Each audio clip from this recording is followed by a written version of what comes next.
Jamais Porto Novo n'a pu bénéficier d'autant d'attention depuis les indépendances.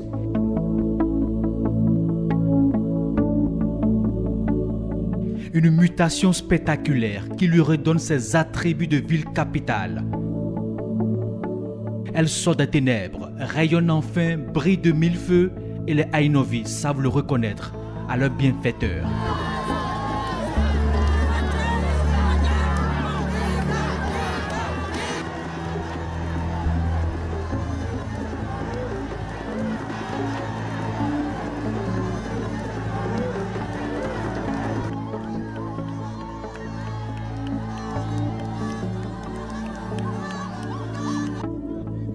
Une cause n'a autant réuni tous les fils de cette cité.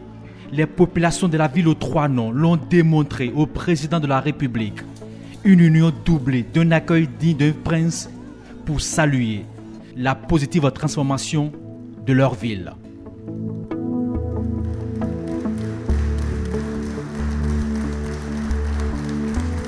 À l'intérieur de la salle, une autre émotion attendait le premier magistrat du pays.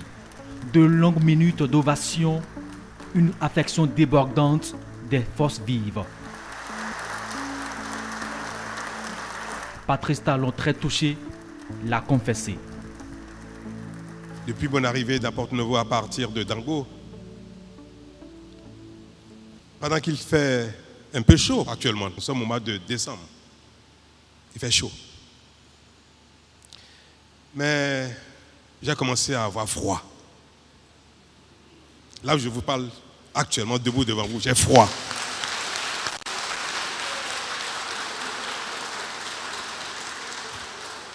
J'ai une chair de poule qui ne tombe pas depuis 30-45 minutes.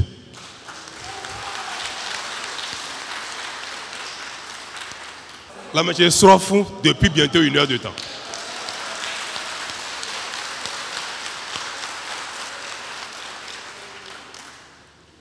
Pour l'honneur que me fait Porto Novo, pour la manifestation si enthousiaste, si affective.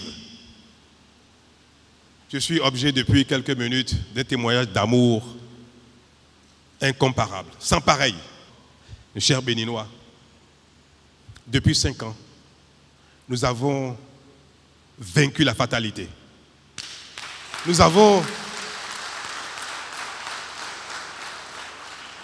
donner aux uns et aux autres la certitude qu'enfin, en définitive, nous sommes capables de satisfaire tous nos besoins. Et c'est ce que cette génération-ci laissera dans la mémoire des Béninois de demain et d'après-demain. Mais entre-temps, le premier responsable de la municipalité n'a pu s'empêcher de rappeler toute la panoplie de projets exécutés et qui redonnent espoir aux populations de Porto Novo.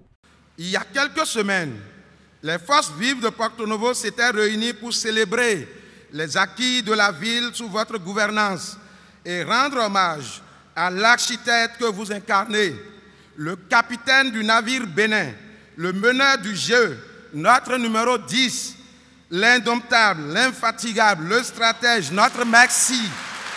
Oui, une capitale qui n'a rien d'une capitale. C'est certainement ce qui justifie tout le miracle qui s'y produit depuis votre accession à la magistrature suprême de notre pays. Vos réalisations sont si expressives, si visibles, si imposantes, que pour nous, les Ainovis, vous êtes définitivement entrés dans l'histoire comme le plus grand bâtisseur de la ville de l'ère post-indépendance. Chaque jour, nous sommes de plus en plus fiers de notre ville et de notre pays. Les Béninois commencent par être fiers de la capitale de leur pays. Nous vous disons merci. Porto Novo voudrait plus pour arborer sa vraie toge de ville-capitale, lance l'autorité municipale.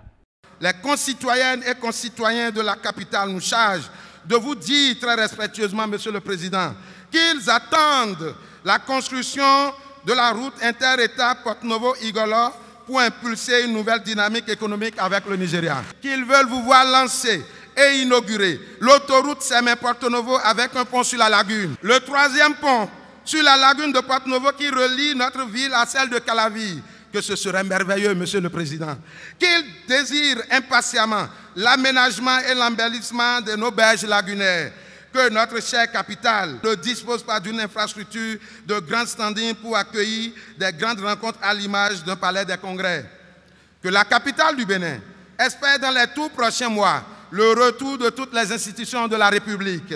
Très vite, elle sera rassurée. L'ambition pour cette ville est immense et tous les projets sont prêts. Financement bouclé, ajoute Patrice Talon. Dans ce qui est infrastructure routière, la plupart de ce qu'il a cité est déjà programmé. Ce sont les études qui font que ça traîne un petit peu. Le troisième pont, la route Sémin-Porto-Novo, la rocade, la maison économique, toutes ces choses-là, vous savez que c'est déjà acquis. Et d'ailleurs, si on n'a pas démarré depuis la petite cité économique, c'est bien parce que nous avons pris beaucoup de temps pour trouver le site sur lequel ça doit se construire. Sinon, on voulait démarrer en même temps Cotonou, Calavi et Porto-Novo. Calavi a démarré déjà. Bientôt, on va démarrer Porto-Novo. Il y a beaucoup de choses qui ont été citées et qui sont déjà acquis pour Porto-Novo. Et c'est pour ça que je dis, Dieu nous accorde longue vie.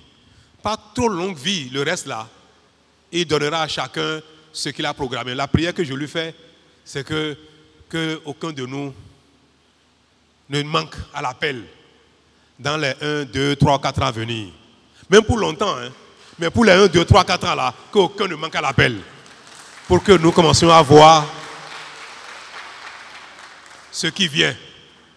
Il a dit, il faut que je sois là pour inaugurer. Même si je ne suis pas président, je serai dans la foule pour inaugurer ce qui sera fait.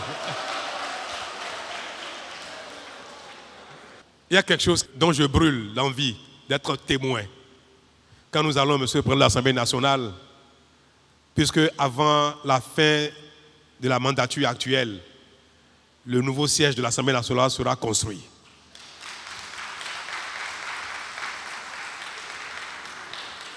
Et vous allez faire les dernières sessions, au moins de votre mandature, dans le nouveau siège.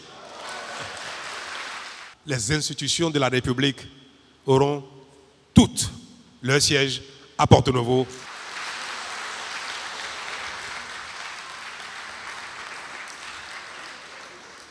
Et cela va s'harmoniser avec l'autoroute Sémin-Porto-Novo, le troisième pont, la Rocarde. Parce que quand tout ça sera ici, il ne faut pas qu'il y ait de l'embouteillage. Tout ça est planifié et s'observera au même moment à la fois. Ici à Porto-Novo, la touche du PAG, le programme d'action de gouvernement, crève l'œil, une fierté chantée et magnifiée par cette population. En témoigne cette liesse et ses cris de joie.